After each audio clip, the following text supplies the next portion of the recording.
Welcome to the James Bond Book Club. Hosted by me, John Bleasdale.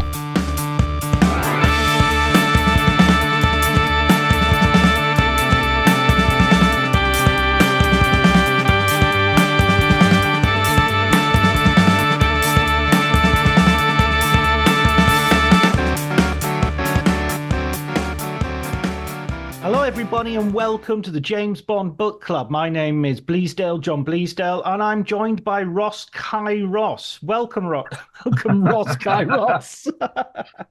Absolute pleasure. That's how I will be introducing myself to everybody now for the rest of my life. That's sounding good. I confused myself in the Bond-like introduction. I am persisting in this, despite the fact that almost every episode I muck it up. And today we are talking about Ian Fleming's fourth James Bond novel from 1956, Diamonds Are Forever. And it's almost impossible. I wanted to ask you this straight away, Kai. It's almost impossible to say that title or read that title without hearing those notes of the Shirley Bassey song coming in. Yes, yeah. The song was definitely one of the highlights of the film for me. Yeah, it's one of those titles you can't say. You go up on the forever bit. Forever. Yes, thoroughly enjoyed it. This was my. I'd started reading them a little bit a couple of years back, and it was the first time I'd sort of started reading them in order. So this was instructive, and actually coincidentally the last one I read was Live and Let Die. So I got to find out what happened next. So it was good. Yeah, and we have.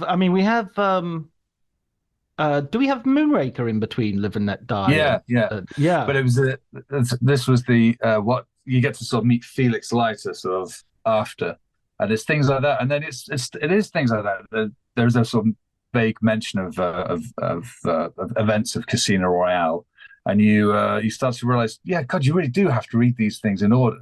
I used to sort of dip into them occasionally, but they do make sense. Bond sort of changes or seems to be changing a little bit, getting a little bit harder. But yeah, no, very good read. Yeah, it is interesting reading them in order, how consistent, what we would say today in that punchable phrase, the world building of the Bond universe is, anybody who says that deserves to, be shot in the knees and dumped by the roadside. But yeah, it is very good at that. And so here we have characters who've come up in Moonraker. Inspector Valance, the sort of special branch policeman returns, is mentioned. Yeah. What other sort of things do you have? Well, you get to Tanner turns up. They have what do they have? He has a dressed crab with a black velvet, which was the champagne and Guinness. I'm not sure if that sounds delightful or appalling. I'm not sure if it goes with crab, but I'm sure Fleming would have road tested that. A lot of the choices that are made, you're sort of finding yourself going, I wonder if that was considered luxury at the time, and Yes. It's just times have moved on, tastes have changed. Yeah, it was the old avocado with salad dressing, vinaigrette from Casino Royale, which apparently just books dropped from startled hands with an avocado with vinaigrette. It was just everyone staring at their bland, boiled, colourless plate in front of them, and it was just this unimaginable luxury. Half an avocado with vinaigrette. The idea of a crab salad with Guinness and champagne must have been just through the roof luxury. And there's always that sense of him. He can never say avocado. He has to say avocado pear. Yes, deeply irritating trait. I mean, he did actually reference this because one of the readers of this book referred to one of the perfumes which are mentioned, and he said, "Oh, that perfume isn't." The reader had written in to complain, saying that perfume isn't done by Dior; it's done by Pierre Gualin or someone else. And he said, "Oh, yes, I made a blunder in Casino Royale when I said the sauce served with asparagus should be this, and in fact, it should be that."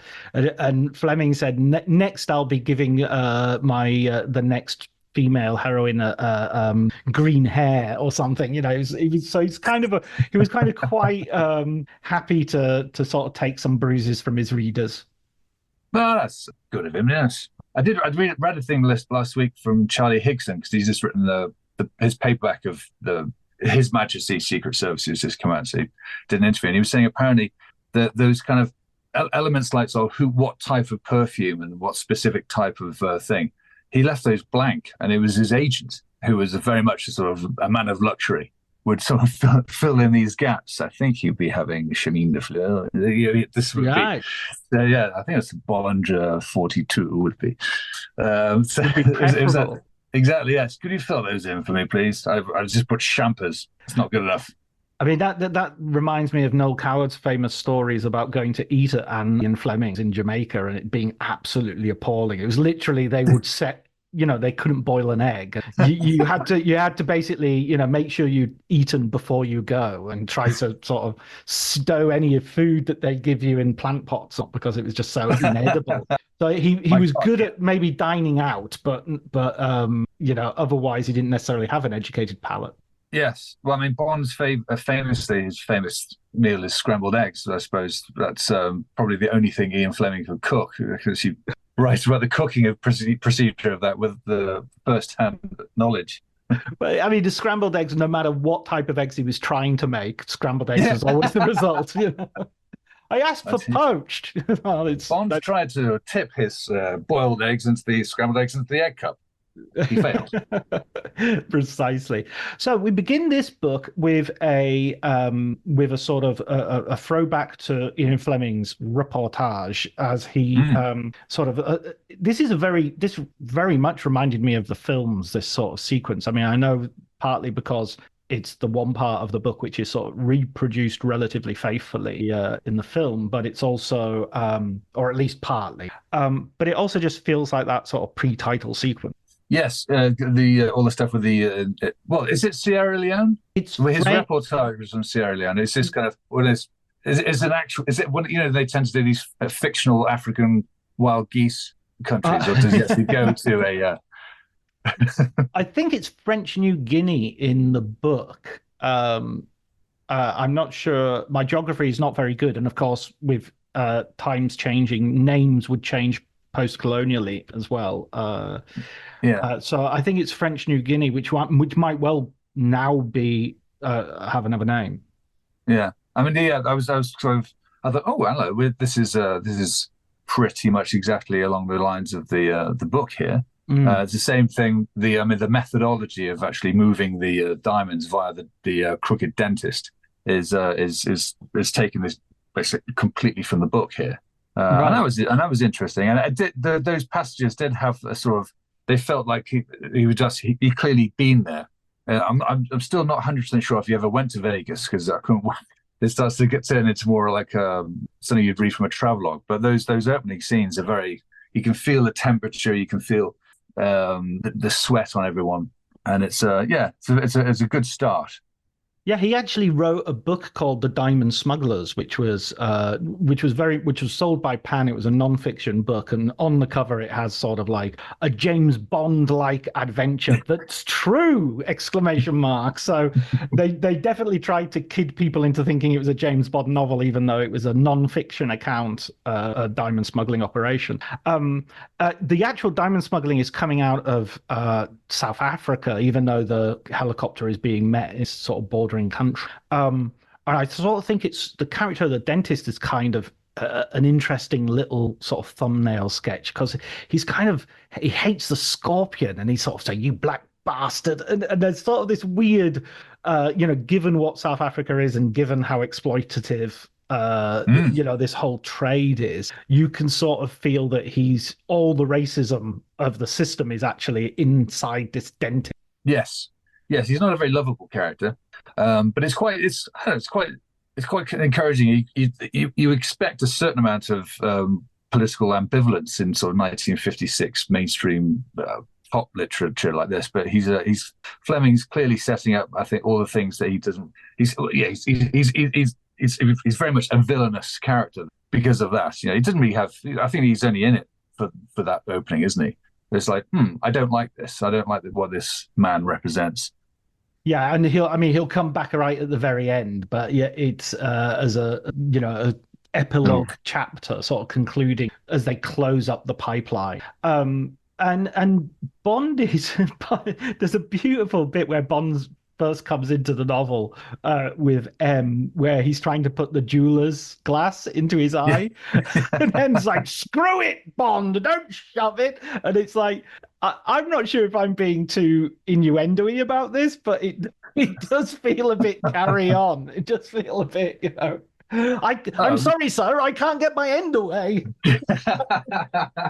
innuendo in a Bond novel. Nonsense. I won't hear it. This Yes. It was simply strange. It's kind of in the films, it's kind of Bond who tends to get the upper hand on M. But it was quite nice to see Bond actually having no idea what he was doing in that scene. yeah, And that's another one. It was quite interesting to sort of see the bits that sort of do end up in the sort of film, and the way the film is actually sort of transcribed into it, little bits and pockets. That scene, it's Richard Vernon, isn't it? Or was that Goldfinger?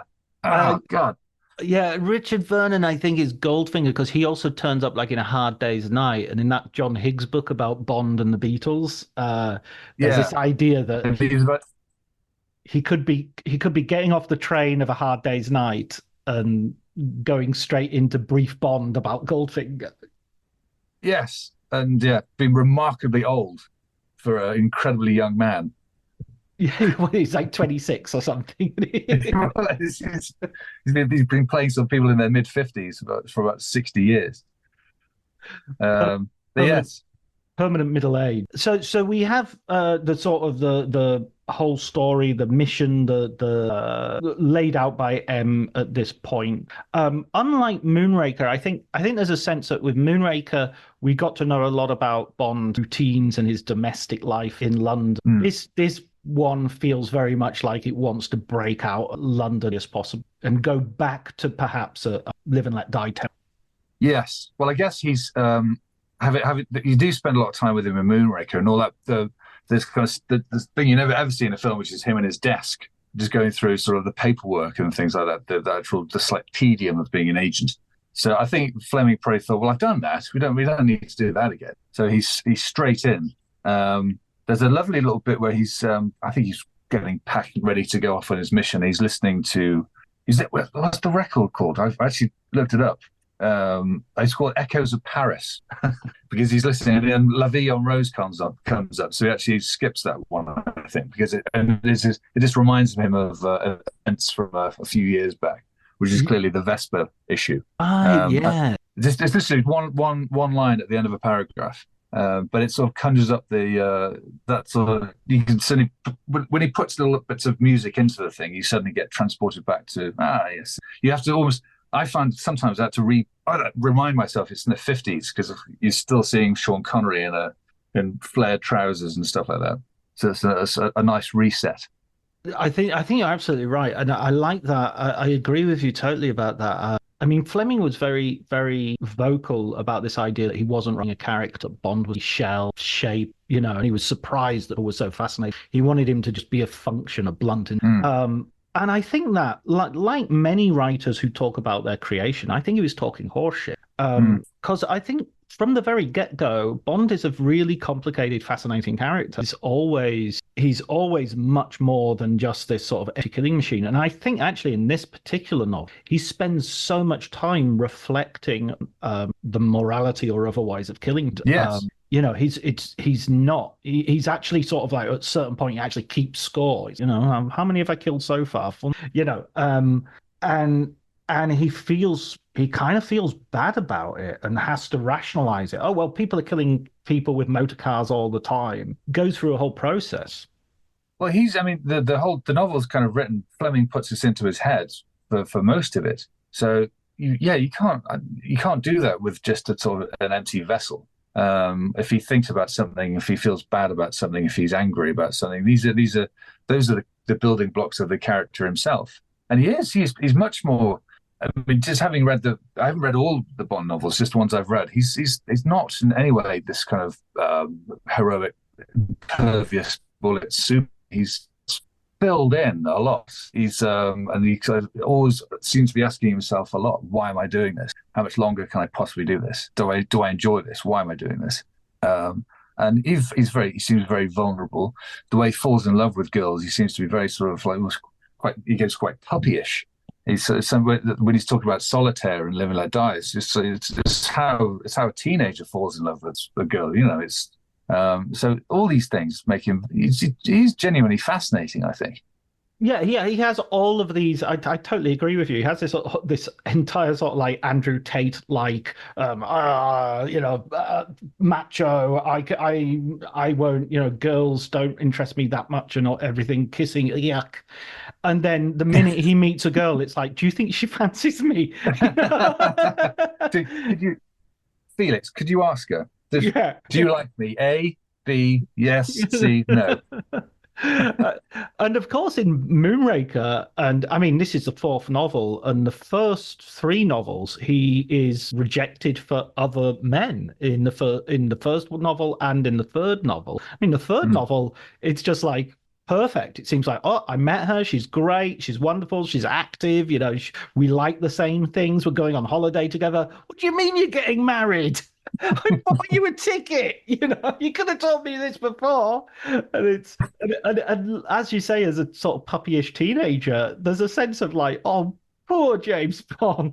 He's gonna I go. know. He'll go on holiday himself, but weeping as he drives very quickly. His tears drying on the Alpen passes. She meant nothing. I dumped her. Yeah. She didn't dump me.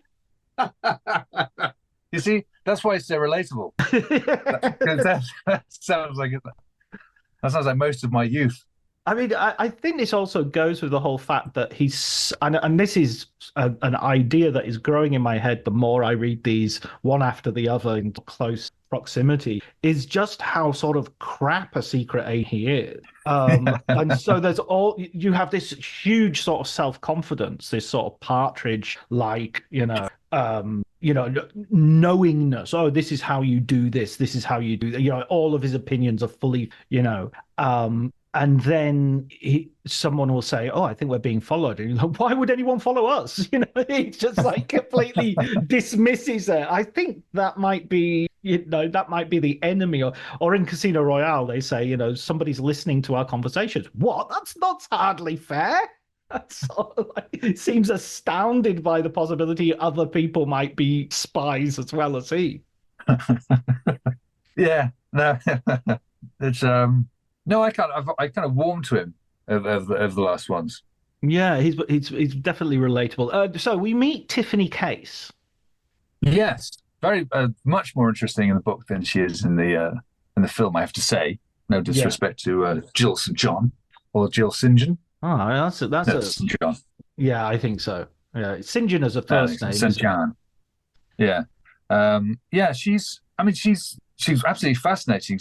But she's kind of vanishes for huge swathes of the novel after being introduced. She's obviously very much in charge, and she's kind of, I guess, is she the first of in terms of the novels? Because Solitaire they very much had something. I can't remember who his beau was in Moonraker. Well, I I mean, forget. She was more of a partner, it was Gala Brand who then turned out to be getting married, and so I think it was fairly I think they had a kiss and an embrace, but I think that's as far as it went. more of a sort of professional relationship, that Yeah, one, wasn't what happens in the enemy's lair stays in the enemy's lair. it? But I think Tiffany Case is, she's in a very, very, not just a man's world, a very incredibly brutal, dangerous man's world, and she seems to be very much in charge. And she's at the first meeting completely impervious to any of his charms, which I'm not sure. Is that a line? Is that a line? Is that a Holly Good? I'm impervious to your charms, Mr. Bond. But Holly Goodhead yeah, definitely said that at some point. she must have done. A woman. No Plenty O'Toole in this. In There this, is no Plenty O'Toole in this. No. named after your father, of course. Yes, of course you are. It's but yeah, she's very in that one passage where he's passing himself off as Peter Franks. She comes across as a very, very, interesting, well drawn character as well. Well, we get towards the end later, but it's this wonderful, vibrant character who then she's that's it. She's gone until he's wet till further on into the American part of it. Yeah, she has this backstory of being sort of brutally raped, and it has Mm, turned her off men, which is sort of going to come. And obviously, James Bond is going to be the guy who comes along and cures her of this, traumatic experience, and teaches her to love again. Um, yes, which is obviously 1950s. This would be relatively unremarkable. I think reading it today, it does cause twitches and a feeling of discomfort. It's quite rightly. yeah, Um, yeah. There's quite a bit of that actually. There were a couple of kind of collar loosening sort of oh my god sort of moments in the book all the way through it. yeah, I mean, I think there's I mean, I find that part of its fascination. I'm quite happy for people to sort of well, I know, for instance, that the American edition of a lot of Live and Let Die, this was mentioned in a previous episode, so it's not my observation, um, uh, toned down a lot of the racist language Mm, even if that it was mouths of quite direct speech. So even at the time of publication, there were people saying, "Well, you can't really mm, say this anymore," because of course Ian Fleming is a man writing in his 40s and 50s, so he's not necessarily um, particularly progressive for the time, even though the times in the 1950s. Uh, that said, I do find these sort of like these bits kind of interesting in and of themselves because it tells us so much about the time that they come from, yeah. you know. Oh yeah, particularly. I mean, it's sort of. Well, it's always if you look at what's mainstream back then, is even more is the ultimate fascination because it's this is what passes for sort of mass entertainment, mass acceptability. Yeah, and it does once again sort of remind you. Oh yes, we're in the 50s. And the other thing, and this is another exhibit in my ever burgeoning case for against James Bond as a spy, is the bit where they say, "Okay, you're going to have to go to, you're going to take the diamonds here, and I'll need your passport for that." And he sort of says, "Oh yes, the passport's in my real name, James Bond." And you think, well, what's the point of having a cover name if you're? I know. It's just like, well. But surely you're taking Peter Franks not as a cover name, but as an identity. Yeah, I There's a did. real guy. He does that to Tiffany Case as well. It's like, Yeah. what are you doing? And it was kind of reminding me of the bit in Casino Royale, the film, when they checks in under an assumed name, it says, "Oh, but it's actually James Bond." So now they know because now they know who I am. I thought, was this sort of bluff? Yeah. Yeah. It's a I very was an odd. absurd. Yeah, yeah. No, I think you're right. I think he's second race. He's just absurdly lucky. Yeah. His name's James Bond. Oh, I shouldn't have said that. Yeah. Oh, wait a minute. Can I say it again? Can I No, no, take no, that no. back? I take that back. Franks, Peter. Peter Franks. So I love I think one of the other things talking about the 50s is when you get these really detailed descriptions of what it's like to travel in the so it's like to get to Las Vegas, to get to New York, sorry, you have to stop at Shannon Airport and Mm. have a meal while they're refueling the plane and have a look at the tourist shops, which are full of junk. And it's funny that another of the reader's letters that he got for Diamonds Are Forever was from the director of Shannon Airport and saying, "I'm sorry to find our shops are full of junk. I don't believe they are." It's like So a TripAdvisor response thing. exactly, We're yeah. sorry to hear about your disappointing experience at our junk shop browsers. Please Please. DM us for a voucher. Yeah. No, that's one because that's the great thing. If you were reading this in the 50s, is the travel. I mean, how many people in the 50s flew to America? Unless you were famous, it just barely happened. Well, it wouldn't be even within the realm of possibilities for 90% of the population of England. You wouldn't even, it wouldn't even occur to you as something you would do. You would live and die No, where you were born, more or less. No, it's kind of that's like space travel, flying to Vegas. So that's kind of almost like part of the adventure. That's kind of what the book had instead of car chases. Even though there are a couple of car chases, but they're not big action. When you consider the films as big action adventure things, there's not a great deal of action adventures, but there's a lot of flying and sitting in sort of air terminal, wonderful lounges, and wonderful descriptions of the food you get on planes. I mean, that would have been science fiction for most people. And what the Earth looks like from 15,000 meters in the air or 15,000 feet in the air. Yeah, he describes, oh, we entered Newfoundland and then we turned towards the south and then we could see New York below, and it's Yeah, it's a real description. So there's first a of all, lovely. go Also, I was ahead. going to say the lovely line. 'Cause, it is a wonderfully written read, but there's a lovely line where he's talking about Death Valley Mountains, and he says they're streaked with red like gums bleeding over rotten teeth. Oh, oh, Isn't that lovely? yeah, yeah. He can turn a phrase. He There can are a couple. definitely. So occasionally, just a line like that just kind of punches you in the face when you read it. It's lovely because it's just. But that I think that was the view from his little tiny jet. Yeah, yeah. I'm absolutely, that's my revelation of coming back to the novels after so long, after 10, 15 years of not reading one, is I previously sort of scorned them somewhat as like good stories and ideas, but badly written. And now I'm reading them again. I'm thinking these are brilliantly written. What was I on to think they were badly written? Oh yeah. And so every now and then he kind of thinks he knows exactly what it was like to be Raymond Chandler. Yeah, yeah. Who, of course, he admired. There was a sort of mutual admiration between Chandler and Oh Flanagan. yeah, yeah, yeah. Yeah. But it's no, there's some lovely stuff in there. And then he gets to, I think it's straight. It is straight to Vegas, isn't it? For the, I've never, but quite a few amusing names. But the Spang, I was never. I'm not surprised that didn't make it to the film. Yeah, the Spangle Gang or the Spangly Gang or Yeah, something. Yeah, it's Sullivan Spang. You're trying to imagine it like a gangster saying it. It's kind of a hard. Trying to imagine George Raft saying Spang. yeah, That yeah. just that didn't work. Yeah, no, there are a few things that doesn't don't work in terms of the larger plotting. I think the idea of the twin brothers is an idea that is sort of there, but I can't No, quite work out why. It's why it isn't just one guy or why it is. The villains in this are fairly. I mean, Bond makes a point of saying this all the way through of you know. I mean, his disdain for Italians and Italian Americans is very obvious, theatrical, and like ice cream sellers or something. He says at one point,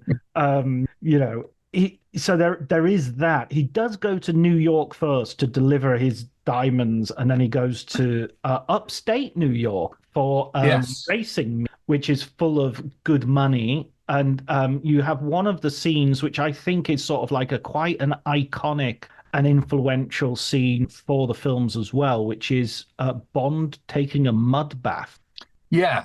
Again, it kind of the you kind of picture that who I think it was Tom Mankiewicz actually did the adaptation, and Yeah, you can just see him just kind of just flicking through it and thinking mud bath mud bath. I'll put that at the beginning. Uh, I'll have Blofeld say something about mud pies. Blah, blah, blah, blah. There's also these things that are in that make that is taken completely out of context from the book and put into the film somewhere else. yeah, yeah. And also, I mean, Uh, that idea of the mud, being trapped in a hell farm as well is a little bit Never Say Never Again, which I know is based on Thunderball, and Thunderball has it as well, but it's a rack in Thunderball, and in the film, it's there's the Acme mud and sulfur bathrooms, yeah, and which sounds great.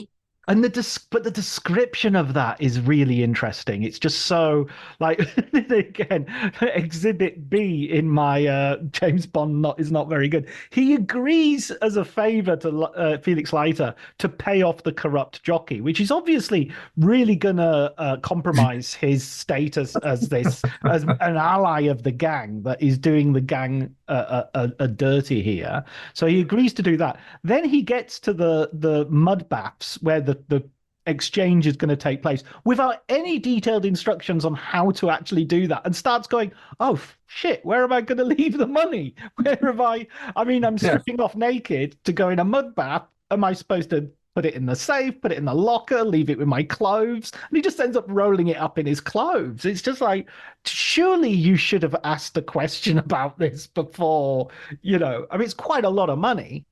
Oh yeah, you can imagine his MI5 instructor, or probably played by Jack Watson, just walking around in a tracksuit going, "What do you think, you imbecile?" No, just permanent crosses on his board. Bond, On you and fool. Bond, you fool. And then when Winston Kidd turned up, and he's just immersed in a mud bath. How the hell did I get myself into this? There are a couple of elements of that where he did sort of, you can hear sort of Bond thought to himself, for crying out loud, what have I done? He's acknowledges his own stupidity. I But mean, yeah, this is supposed to be the world's greatest secret agent. well, I mean, I think that's where in the books he isn't. I mean, he's one of three. There are two other double O's who are often around the world. He's kind of like supposed to be the senior one, but I'm not sure if that seniority is simply based on, Mm. there's no sense that he is the best of like a huge team of double O's. It's not like, Mission Impossible's, Tom Cruise type of. I think he's a civil servant who he gets like two jobs a year, Yeah, He's not in constant employ. And he's often facing novel dangers, like the mafia in this case, that he doesn't seem to have any intelligence about, both yeah, meanings of the word, intelligence as in secret knowledge and intelligence as in, moxie. yeah. I suppose. Yeah, I suppose he's got. Maybe that's why. He's got Maybe that's. prejudice. Oh yeah, He's well which always supplied helps. with thinking he knows everything. But I suppose that's maybe why sort of Felix gets parachuted back in again, as the sort of even though he's not in the FBI anymore, as he's a Pinkerton, which I always thought was a kind of turn of the century thing. And his in his with his metal, what's it metal? What did the shark make off with his leg and his arm? Yeah. He's got a wooden leg and a metal hook on his, which must make him the worst private detective ever, in the sense that it's not very private, where he keeps clanging along. He's the most recognizable. I wonder who that guy is with the metal hook. You know, Setting metal detectors off everywhere. Who could that possibly be? This kind of the telltale thud of him sort of running. He took it very well though. He seems to be quite chipper for somebody who's only very recently he's ex- half.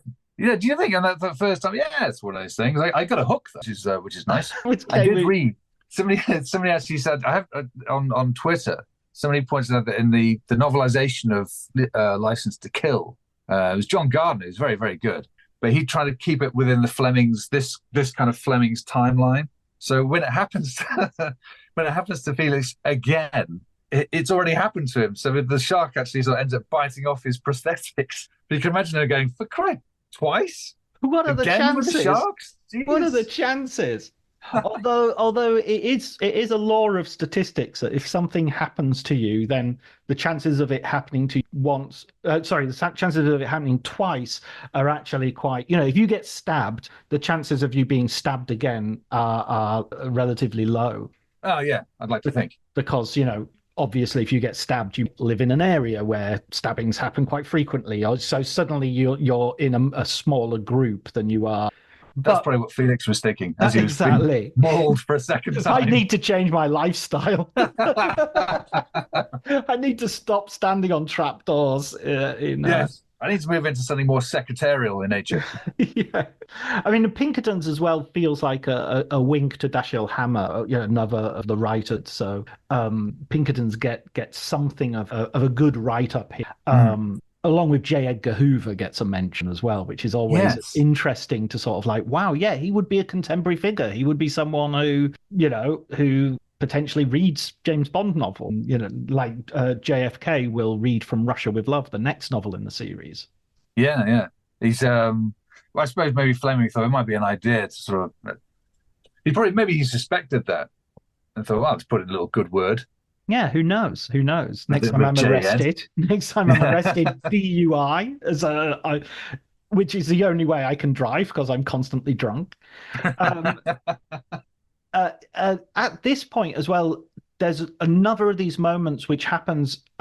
As far as I can tell, this seems to happen almost every book. That there's a moment where Bond starts to take it personal, Mm. and in this case, it's when Wint and Kidd I was one of the two thrashes the sort of black guy in charge of putting mud on, Yes. And Bond really that right, that's it. These guys are gonna have was an act of cruelty that was totally unnecessary. So I like that as a sort of an extension of this sort of like I'm not saying Bond is an incredibly social justice warrior. It's a nice sort of element character. Yeah. And the dealing with the jockey who threw the race, piling on the mud on his face, he's really horrible. That's such a. And then there's this surreal scene where all these naked guys are sort of splashing around trying to get the mud off him, yeah, it's like horror from the horrible to the ridiculous quite quickly. Yes. No, it's I mean it was a kind of I was doing that a lot in that scene because it was Listener Kai is rubbing himself frantically around his body and face. yes, exactly. And it's not a pretty sight. It's called Tingling Bell, the jockey, wasn't he? Which is wasn't that lovely? Ingling Bell. Tingling Bell. Brilliant. Oh, And fantastic. Shady Tree, because Shady Tree, isn't it? But he's not some awful sub George Burns stand-up comedian. He's one of the main gangsters, isn't he? But Shady Tree. Yeah, yeah. And again, I mean, I found it difficult to keep up with who was who on the gangster side, except for Wint and Kid. Yeah, I found the rest of them I just couldn't. Who's he? Is he the brother? Is he how far yeah. up is he? I wasn't sure if the brother and the two brothers were the same ones until the big reveal and all the stuff. But I mean that what you're saying about the in the mud room, it was true because up until that point he's kind of just going through the motions. Really, he's almost been passed like a chess piece being moved on a board with no agency of his own. Really, so that is you're right. It's a nice kind of right when he takes it personally. You think, well, I'm looking forward to a bit of retribution here. Yeah, right, you bastards. I mean, his mission is quite modest. It's basically to bring back intelligence about the pipeline. Hmm. It's not like you're going to go and systematically destroy it or anything like that. It's no, come back with the names and dresses of people, and we'll sort it out from there. Yeah. Um, but then he goes to Vegas and he meets, is it Eddie Cuneo, the taxi driver that Felix has recommended? Yeah, he's another one. He'd be the sort of the sacrificial lamb in the film. Yeah, because he built up a nice relationship with him. And there's a lovely scene when he goes to Vegas and the entire chapter it almost felt like the De Niro Pesci voiceover from Casino. They're just detailing all these the various casinos and the histories of them and who got iced and who tried to do a sting and then end up buried in the desert and all that sort of stuff. But it's the whole thing is just, oh wow, end of chapter. But that's all his driver, just taking him through the history of it. Yeah, I mean, I love the fact that I mean, Fleming did a journey with a friend of his that basically involved going to the mud thing, going to the race, and where else did he go? He went to Vegas, and it was all with this guy, this friend of his. I'm trying to find his name so I get it correct. I think it's Eddie Corneo, isn't it? Ah, yeah, wait a second. Plot, Saratoga, Pinkertons, blah, blah, blah. Ernie Curio. Curio. So it's basically based on this real friend that he had who he did the journey with, which he used all the information to research the novel, essentially. Hmm. And he as you say, he delivers the sort of like the travelogue part of the and you also get this is where again where I think Ian Fleming, the journalist, comes in. You get this really vicious view of Las Vegas, of all the Yeah. old women in their gloves so their fingers won't bleed at the slot machines. There's a description. There's a faded woman with a screw of orange hair above her face like a sad cream puff. Oh, wow. It's like that. Uh, but you got all the constants of fruit machine tapping. Yeah, it's. I kind of took it some. I was trying to work out whether it was just kind of just just being absolutely appalled, or whether there was a certain amount of I quite admire the glamour of it, but I think all in all, when he gets to it, it's ultimately he's just finds the whole thing loathsome.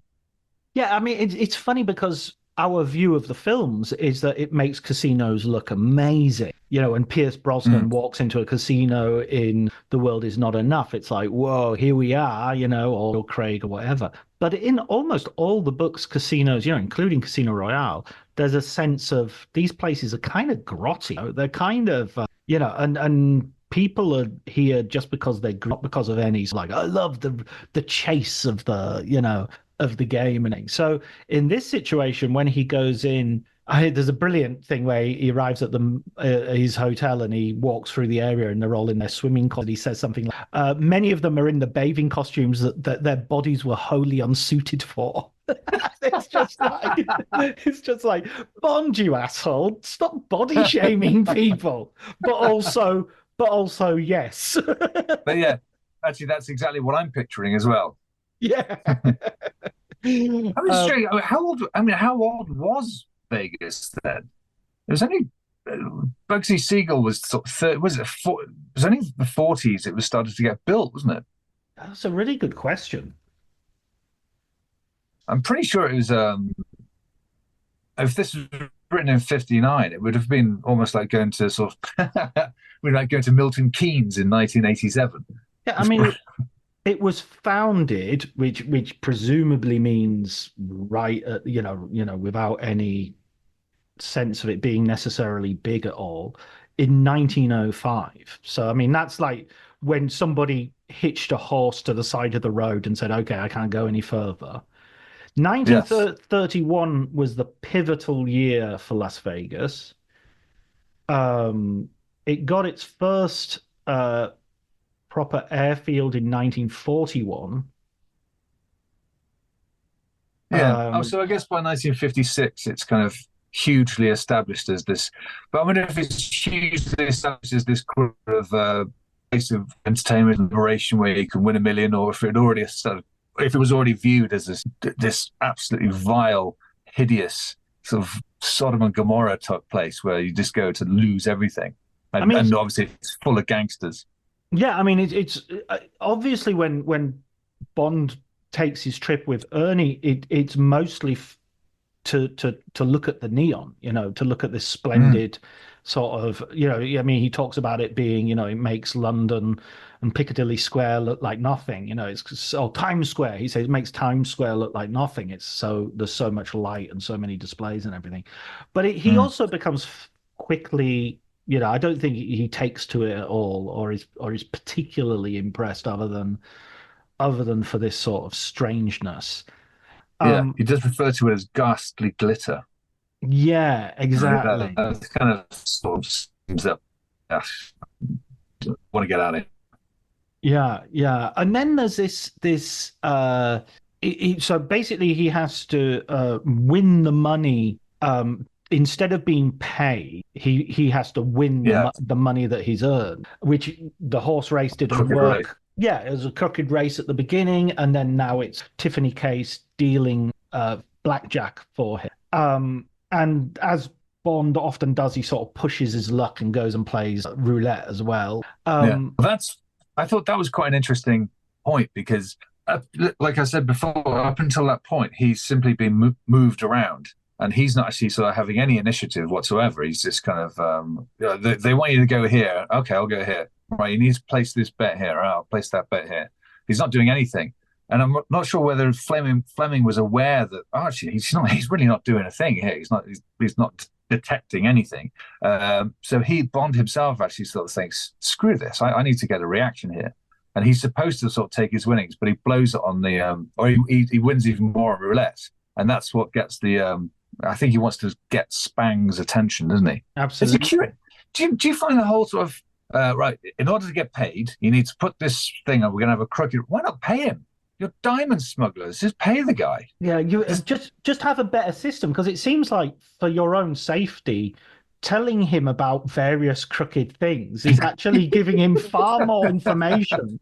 But I, make sure you don't tell anyone, person who I haven't met before, and we've been setting this up for years.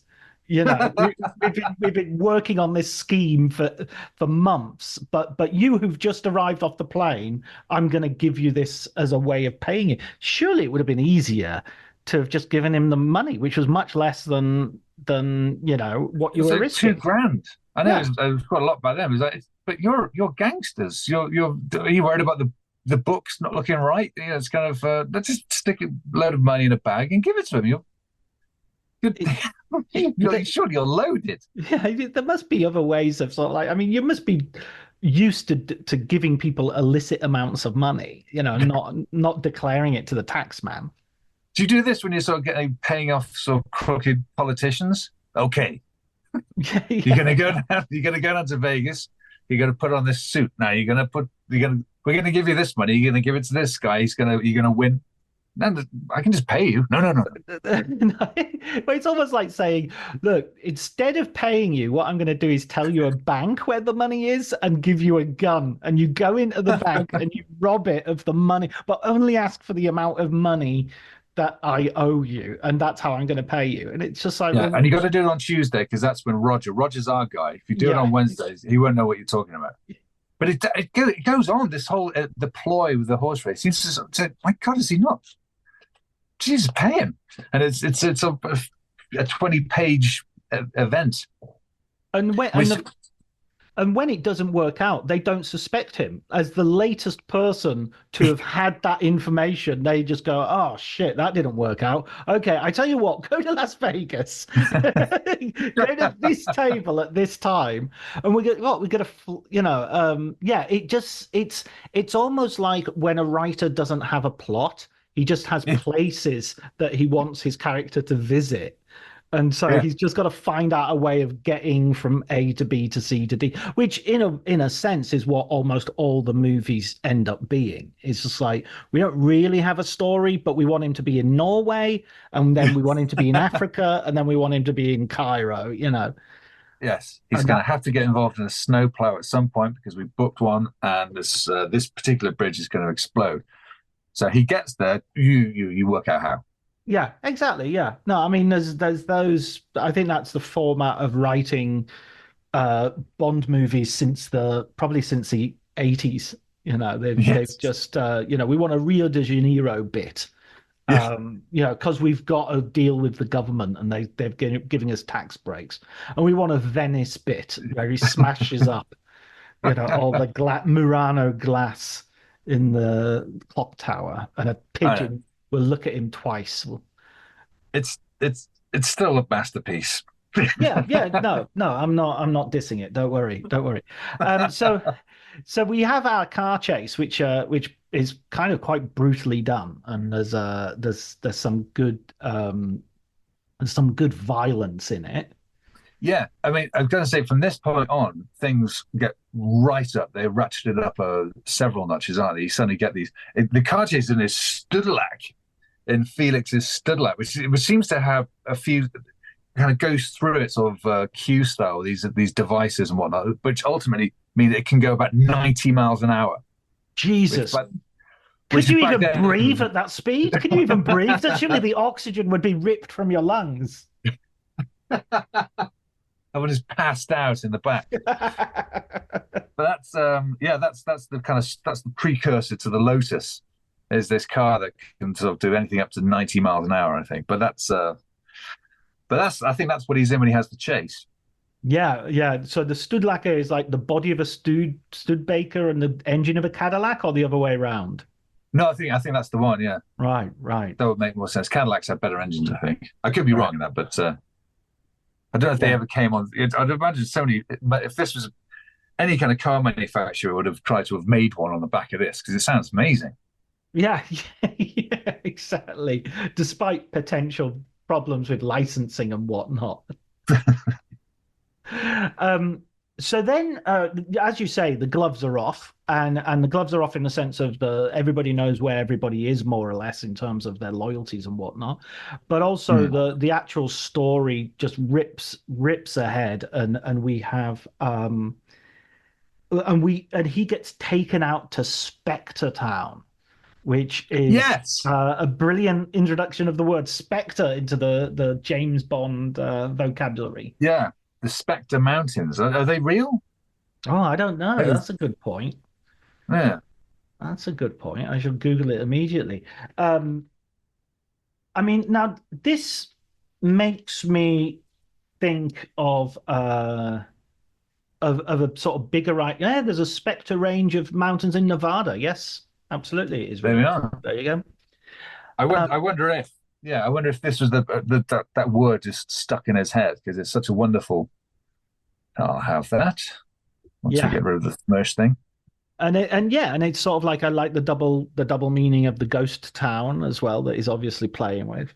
But this is sort of like I like the idea that James Bond is never really just sitting in one genre, you know? Casino Mm. Royale is definitely a spy novel, etc., etc., but it's also sort of like very much into it's gambling and that's its you know. Live and Let Die is kind of like a pirate story. It has a whole pirate Yeah, subplot and it's an adventure story in the high seas and whatnot. Um, and this seems to be sort of going towards like American crime fiction, a little bit like Live and Let Die does as well. There's a sort of sense that Bond is very much on Chandler's and Hammett's territory, both geographically, different coast, but both geographically and generically. And also that there's a bit of a Western in this. This is like Bond, it's like those Star Trek episodes where they land on a planet and it's like a cowboy planet or World War II planet, where they basically Universal just they have said we're not going to pay for any more new costumes or aliens, and they've just gone into the costume going to the wardrobe. Bonanza set next door. Yeah, precisely. Hogan's Island or Gilligan's Island or something. Yes. What did you think of this Western setting, this ghost town? I thought it was great because by that point you had enough of Vegas. I think Fleming kind of thought actually, you know, there's only really so much. Vegas is a one theme town really. It's neon and cards and just lots of noise, and it had all been dealt with. It's like, well, let's change the scene. The whole book kind of changes tack. It's essentially a kind of chase film from that point onwards, and it's nice that it goes into at least two separate sort of goes from here, then you're on the ship for a lot of it. But it makes it very exciting, and I mean they get pretty much lost at one point, don't they?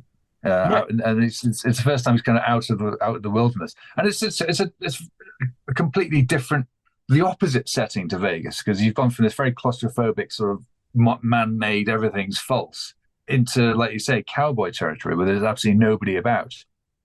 and yeah, and they're in the wild, and the train has this sort of the cow sort of thing at the The cow, front.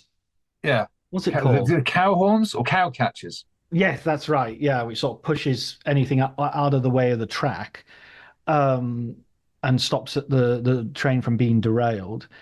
And it's like he goes into a saloon, and there's a shootout, and Mm. there's a big fight where he shows his judo moves. I mean, one of the moves in that fight is that he grabs someone by the ankle and the arm and sort of swings him around and launches him into the bar. And I was like, did he say ankle? He was Yeah. checking on the.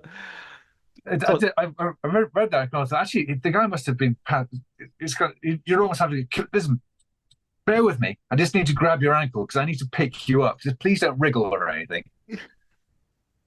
Massively sort of impractical. But Bond is like I mean, this comes out in an obituary that M writes in You Only Live Twice, where um, he actually is from childhood has been a judo sort of martial artist. So this is sort of an evidence of that Yeah. interest in sort of unarmed combat. Well, that explains Roger Moore's brilliant move in The Man with the Golden Gun. Suddenly it's all become clear. That's a definite reference right there, right there. The black belt that Roger Moore is. Is it? I mean, his the chopping of his eyebrow would be deadly used. From 10 paces. Yeah. So So we get that brilliant barroom scrap, and then we get sort of a little bit of explanation in the railway carriage, which reminded me of Once Upon a Time in the West, the sort of like Mm. everything taking place in that railway carriage. And then he gets a beating by the two oh, I've forgotten their names. I've just said it. Winston Kids. Yes. And the beating takes place with them just basically stomping on him with football boots. Yeah. And then there's a sort of scene missing, isn't it? What You did you don't think? quite sort. What did you think of that? I was kind of surprised by that because usually Fleming likes his torture. Yeah, he kind of sort of leans into it, and you think, well, this is action aplenty, and it kind of almost again, it kind of shows like, the kind of humanity of Bond that he's not invulnerable. He's this is his what third beat. No, well, he gets his finger broken in Live and Let Die, doesn't he? Yeah, and quite But I think nasty. they smack him around a bit. He gets the old carpet beater treatment in Casino Royale. So this is his third sort of. And so I can't. I wasn't sure if it worked or not. The fact that you kind of right the sliding of the gloves and then he sort of cut to the rescue. So Yeah, hang on. him sort of waking up and Um, yeah. So how the hell did I get out of that? Which it kind of is that kind of I need to get this to the editor's desk by Monday, or is it sort of maybe I can't really maybe there's a self censoring thing. It's like I really want to have him literally have the shit kicked out of him, but can I really write that when I'm going to get away with it? It was an yeah, interesting move. maybe it's because he's done it before. Maybe it was an attempt to sort of okay, you know what this is like because I've already done it a couple of times, so I'm not going to repeat myself too much. Ultimately, he's getting filled in. Right. Cut to Yeah, yeah, it's gin o'clock. yeah. What's that, darling? Oh, I'll finish Uh, this tomorrow. yeah, yeah, exactly. And Um, I never read anything I've written the last day, so I'll just start off. I think I wrote about him being beaten up, so here we go. The next day, Bond oh, awoke feeling terrible. Um, yes. so Let's go with it. then we have this remarkable chase where it's kind of like a motorized sort of handcart. I imagine one of those. I'm now gesturing towards Kai, dear Yes. listener. Sort of old And railway things. I'm doing the other side of it. Oh yeah, so we're doing it together. So there's two people, and they Yeah, sort of move the carriage along the cart along the railway lines by a seesaw action yeah. of hand levers. CF Blazing Saddles or Roadrunner. Perfect, perfect They are. description. Did Um, you hit when they're on that bit? Did you actually have in your head? But it does have a silent movie aspect to it, doesn't it? It does have that Yeah, sort of like this is a real archetypal sort of chase scene with the train thundering towards them and the yeah. petrol running out. And you did fill it, didn't you? Yeah, I'm sure I did. Foot says. Shit. He's always very good at his onomatopoeia, Fleming. And Yes. PHUT, said the engine. This is after all the man who wrote Chitty Chitty Bang Bang. Yes.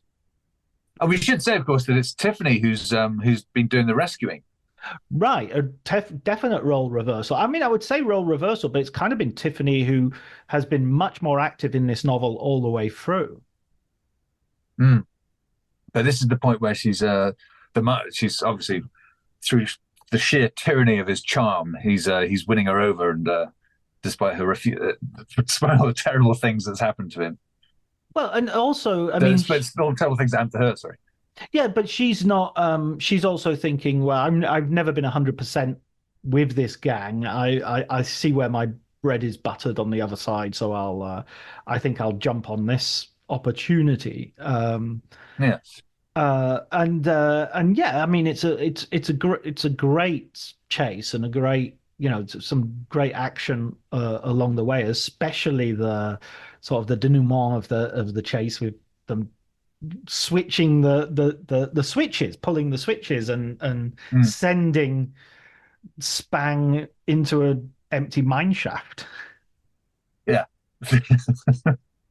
But oh, by the way, I've just remembered Grace Jones in A View to a Kill. Doesn't she have like one of these um Yeah, doesn't she go into a mine shaft with one of these sort of I think yeah. I don't think she needs the other guy on the other side to sort of the seesaw thing. I think she can just. I think it's just more of holding a lever. yeah, yeah, which this is as well. They're not seesawing, they've got a motor. They're not Yeah, they it's wish they had a seesaw Oh, lever. if only. I mean, that would have been maybe Grace Jones could have got out of there in time to escape the bomb in that case. There's a couple of, I thought, I mean, the horse racing thing prefigured all that stuff in View to a Kill. There's quite a few things in the Hmm. book that seem to have, that don't show up in the films until later on. And for some reason, the View to a Kill kept popping up, and little things made me think of that. But yeah, Oh, I think that's probably because View to a Kill, being based on a short story, needed to go back to other books and see what they hadn't used as a way of sort of just coming up with ideas and things which looked Bondy, which looked as if Bond would be comfortable in that sort of scenario or world. yes, And so we get the sort of epilogue, which I think is kind of an interesting. I mean, it's not an epilogue because there's an epilogue after the epilogue, if you like. But yeah, this is kind of I think this is maybe. No, it's not. This structure is used before in Casino Royale, of course it is, of the sort of like, oh, we've finished the mission, nothing much more to do now except enjoy ourselves. Oh no, something else is happening. There's a final twist in the tale. And here yes. You and sort of here, you got rid of the main villain, but the henchmen still haven't been dealt with yet.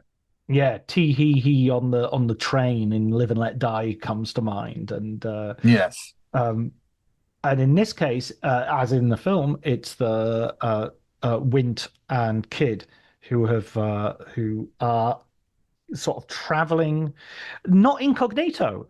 I'm glad to say they Team Spang seem to be as dumb as Team Bond when it comes to this kind of. I mean, he doesn't really put the secret in Secret Agent, does he? not especially. I mean, Oh, I think this is the first time you see them. They've got the sort of hooded masks throughout all of their misadventures when they're beating up the guy in the mud house, and I think they're beating up Bond as well. So this is the first time you actually see them, which is kind of, the way it's written, the way Fleming writes it. It's almost like a big surprise for us that these two men, and it turns out one of his name is Winter, and the other one's it's them. It's almost like they're revealed for the first time. And there was a lovely. What does he say about Wint? His face had the glistening, pasty appearance of a spat out bullseye, that's which I think is a beautiful. boiled sweet. And all the man's neck seemed to be at the back of his head. So it was lovely. I love the bit where he's talking to Tiffany about something. He's like, "Oh, those guys seem to remind me of," and then she says something, and he forgets what he was thinking. It's like, so like, what do you want to have sex? Oh, yes, yes, yes. And then Yes. I'm not. Oh, what was I thinking? I'm sure it was something important. Never mind, it'll come back. Come back in a few pages or two. Yeah, but it's like you are supposed to be alert to danger, James. You are supposed to keep your eye on this sort of shit. This is kind of what you do. That's what I mean. Terribly distracted. Those beautiful girl. I mean, again, going back to sort of the travel aspect, because this whole epilogue, which is quite fairly lengthy actually, is on this luxury liner, which again would have been I think it's stretched out because he's describing so much and the parties that go on, and there's an auction, isn't it? That The I think auction for the sort with of sweepstake of how far the boat will travel the next day. all that stuff, which again would have been just pure, just out of the reach of practically anybody living reading it. Would have been so exciting, and that's just how he gets home. So that was quite interesting, and also the fact that it only starts to that's where the film starts behaving itself and coming back to the novel. That's where the film ends as well, of course. Yeah, except the book doesn't. Weirdly, I mean, I think this is something I talked to David about on our Live and Let Die. The films tend to be much more sexist and homophobic than the books are. Kind of surprisingly, you know. Well, yeah, there's only literally one mention that they might be sort of gay, and it's just literally what a throwaway remark that a gangster has said. That's it. There's nothing else, and then just from that they leapt to when you get the film. Yeah, them being absolutely camp as a row of tents. Yeah, and they certainly don't. They're not rendered in any way sort of ridiculous or So in a sense, the way the book treats them is much more that's just a part of who they are, and Oh yeah, yeah, on yeah. with the story. Yeah, the main thing you got to bear in mind with them is that they're extremely dangerous and quite horrible. That's the two. There's a reason you kind of they stick out more than the Spangs. Is that the Spangs are just kind of general spats wearing, fedora wearing gangsters. There's nothing particularly well drawn about them, but these two are quite chilling. Yeah, and they're pretty good. They tend to kill the people they want to kill, and with Yeah, the they got a exception, 100% success ratio until they get to Bond. yeah, Though yeah. it is a little bit, I'd say it's a little bit sort of a Wint sort of looks sideways for 1 second, and in that moment, Bond managed to disarm him. It's a little bit sort of there's no great ingenuity in sort of getting the best of him. No, it's just about being a bit quicker. This is just a sort of Clint Eastwood duelist sort of superpower. It's not I Yeah, mean, it sets it up as a nice sort of Mexican standoff with of like, I could shoot him first, but then he would be able to shoot me, or then I could shoot that guy. I like the way they shout out the American football combination, which I think that's a nice little thing as well. Along with the American football boots, makes you wonder, sort of, is this are they particularly into American football? Is this an unexplored strand of their characters and personality? yeah. I mean, they should have turned up in another one. There was a lot to explore there. But Yeah. I love that the call sign thing because it kind of thought, well, that's obviously what they do. A bit like sort of the Bruce Willis and Danny Aiello using show tunes to time their robberies. It was sort of, you can imagine that's their little thing. That's how they do it. And yeah, they were certainly two of the yeah they stood out as villains. And of course, the end of the book literally goes out with a bang as Bond sort of shoots down the helicopter with a piece of artillery. Yes, but it looks like a rocket launcher, isn't it? And is that the other Spang? Yes, exactly. That's the twin brother who sort of kills the dentist and then is killed himself. And before that happens, you this is where you get another of those moments where Bond sort of reflects on the number of people who've died and why they died, and in some sense, there's a kind of philosophicalness to him as he's pondering this. Yeah, all for Uh, diamonds. yeah, precisely. And he actually has one of the last lines of the books is a quote from Tiffany Case, showing how important she's been in the book, not only like as an agent, but also sort of intellectually to carry some of the moral weight of the book as a victim of crime, where she has said, it's not as good. It reads better than it lives. Mm. And that's sort of his final sort of to quote Tiffany Case, it reads better, which is also sort of like a moment of meta fiction because we're reading it. This was one of Umberto Eco's favorite book. Yeah, yeah. So he was a huge Bond fan, Umberto Eco. We're in good company, Kai. Oh, fantastic! Well, yeah, that'll do me. Yeah, my peer Umberto Eco. So we're at the part of the show where we talk about 007 facts that we have the things that we have learned from our reading of the novel Diamonds Are Forever. Do you want to go first? Well, I mean, it's more what I kind of discovered about him, and it's Mm. it's more that sort of you're. I mean, this is you're 4 books in, and I can't. It's not so much that you learned anything specific about him, any sort of personal history, but you just got a sense of his kind of moral code comes out of this one quite strongly. I think. I think he Yeah, does. He is quite. He is questioning what he does a lot more than he has been doing. And I thought that was quite interesting. I thought he came across as a very rounded character. I've not read From Russia with Love, but I'd imagine that'd be a lot. The character that he is in this book will feed very nicely into the next one. This is a character who's not just some block of wood. He's starting to sort of question everything, including who he is and what he does. Yeah, I totally agree with that. I think in even in Casino Royale, he's really cynical about the political argument of Casino Royale Mm. about the Cold War. He hasn't kind not cynical necessarily, he just hasn't made up his mind. He has this amazing line in Casino Royale where he says, what we called communism 50 years ago is what we do now, what we think of as life now. So maybe what's communism now is going to be perfectly normal in it is. And you think, are you feeling quite all right, James? Is that's not the kind of Cold Warrior sort of stuff that I'm used to. Um, okay, I'll go next. The second thing I kind of fact number two, if you like, or lesson number two from I think this is an interesting entry in James Bond Goes to America. I think it's no accident that Bond goes to America twice in the first four books. This is where Ian Fleming, like many British authors, saw their main audience. You can be as big as you like in Britain. If you haven't broken, you're a big fish in a small pool. So I think there's a Mm. real sense that his fish out of waterness is partly aimed at a home audience, but his sort of mixing it up with gangsters and cowboys is also an attempt to sort of become relevant for American. Yeah, but it was interesting because that is undoubtedly true. But I would say from possibly my third fact would be that I think Bond doesn't care much for this. He has a sort of very sort of snooty attitude towards it.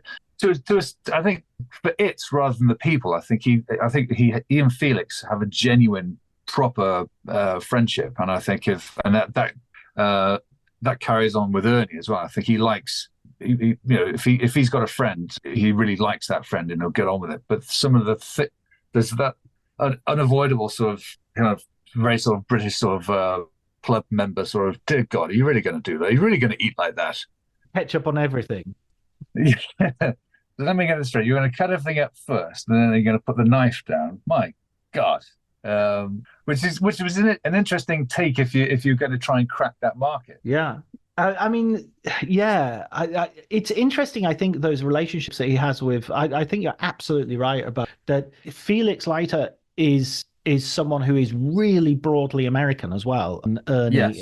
they're both broadly American, and I think it helps to show Bond as not being stuffy. Mm, He's someone who we see able to win at cards in Blades, but he is not a member of Blades. Is too stuffy for you. It wouldn't have him, frankly. He's too middle class. mm, He's not a member of the nobility. He's not independently wealthy. I mean, this is one of the things comes over again and again in this book, and is that James Bond in this book is very much professional killer. He's not a lot of the heroes you've had in this kind of literature, Bulldog Drummond, they tend John Buchan books, they tend to be independently wealthy. Even Sherlock is someone sitting, live off mysterious funds rather than be a member of the police force or have a job. Whereas Bond is a salaried civil servant. When he's winning this money, he's kind of gambling with it because he knows he's going to have to give it back anyway. mm. There's no way he's going to be allowed to keep in the same way he won't be allowed to keep diamond. They'll eventually recover from the burning corpse of Spang. So, what's your next? Your next? Oh no, you've done four. I've done four, so this is five, right? Five. Yeah, this we're already five. Yeah, this will be five. Yeah. Oh God, I didn't have a fifth. You don't have a fifth. You don't have anything. Okay, okay. Well, I'll give you. Okay, I'll give you some. Let me see. Let me see.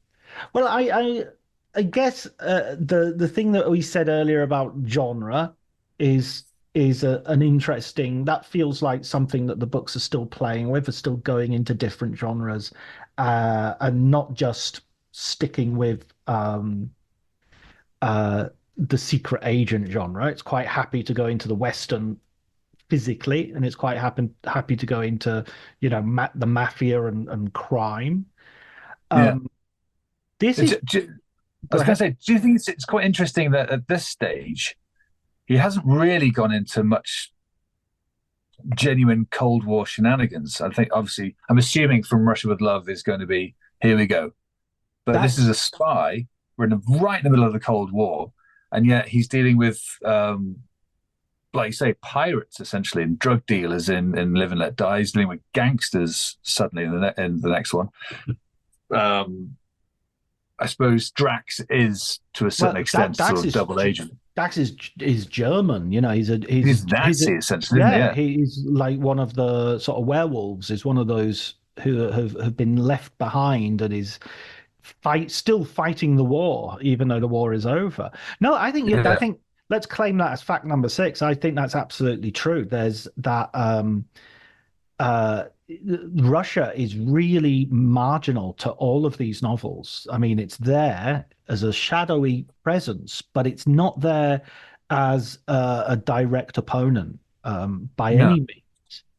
Do you Which think? is Why do you think that was? Do you think maybe because people like Le Carre were already doing that spectacularly well? He was kind of thinking, well, I can't. I met this action adventure really.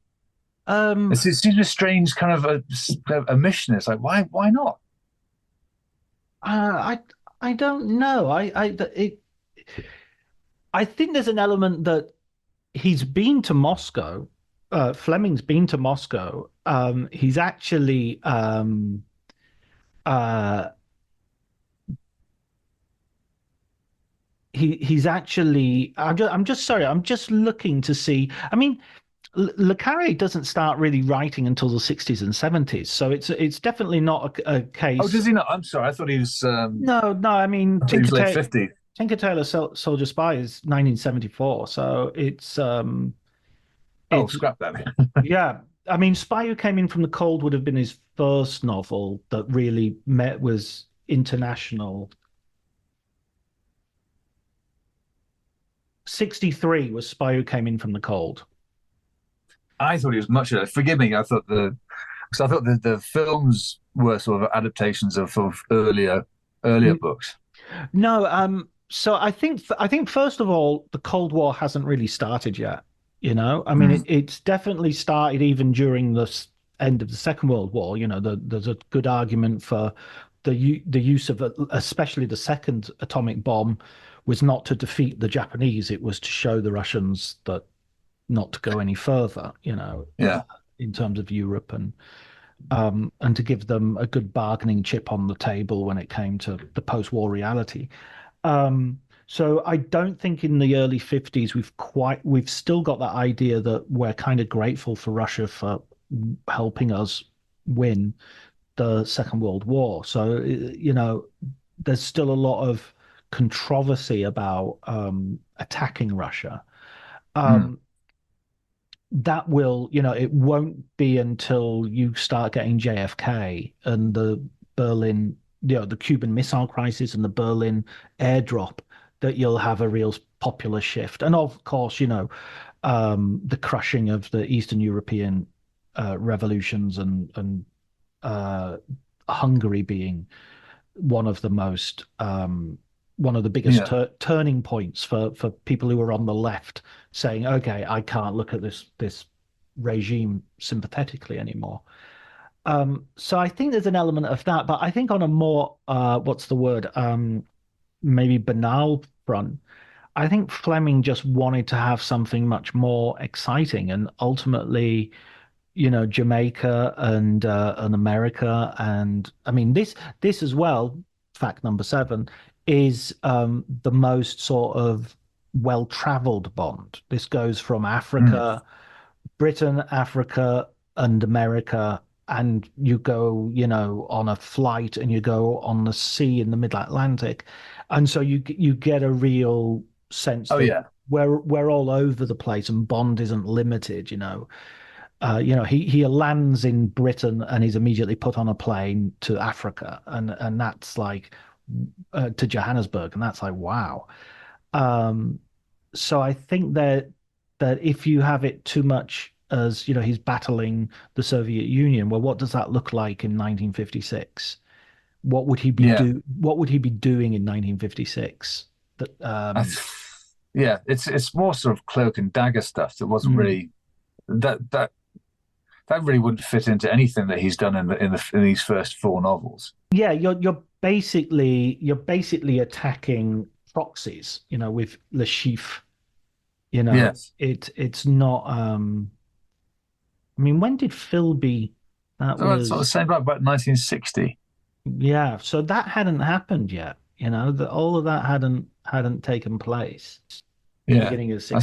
suppose that's when all that stuff started hotting up. So at this point, you're in a sort of kind of like no man's land, really. Mm, We know mm. there are spies, but well, he's not even really to describe much as a spy. He's more of a, like you say, he's a civil servant who happens to sort of carry a gun, and he's really just after a bit of information. It's the yeah I think it allows him as well a certain sort of diplomacy, because if he went and attacked a foreign government, it would be, I mean, he wants to have international sales. yeah I don't, everywhere he goes, he seems to like the place, but there are some criminals, there are some people that he can fight with. So I think so far that's his raison, that's his modus operandi. But that will all change in the next novel, yeah. From Russia with Love, which I'm That's it. very excited to read and to talk about. And This is there my it next is. one Yeah. in my slightly gaudy collection. Yeah. When are they Rather, published? What's the the, these are I think these were 2006, so that would have been I think some kind of anniversary. I think Casino Royale was 60 years old last year. I think or 2006. I don't know, but I think it was some. They've all got these very. Look at that. That's diamonds forever there. This works really well on the podcast. Look at this. Look at these Yeah, visuals. look at the amazing I'll take a screenshot of this and put it on the show notes. Yeah. As well as us doing seesaw motions as we were taking our railway cart uh, away from the But yeah, spans. no. So yeah, I'll be listening into the next one with interest because it'd be very interesting to see what happens when Bond goes full spy. Yeah, and goes head to head with Smersh, not for the first time, because of course he met Smersh already in Casino Royale. But I'm looking forward to seeing Uh, Rosa Klebs and how that all stands up. Red Gand, Red. Red Grant, yeah, Yeah. with his Eh, red wine as well, with his Oh, soul. Chianti with Fool, fish. fool, fool. That should have told me something. Brilliant. Well, thanks so much, Kai, for joining me for this chat, and yeah, I hope hopefully we'll talk soon. Yeah, my pleasure. I was thoroughly enjoyed reading it. It was on to the next one as well, and it's a nice little odyssey. This, and it's nice when I can see them all stretched out on the bookshelf. All the joy I've got to come. Looking forward to it. Excellent. Well, you're a member of the book club, so that's great. Hey, honored to be a member.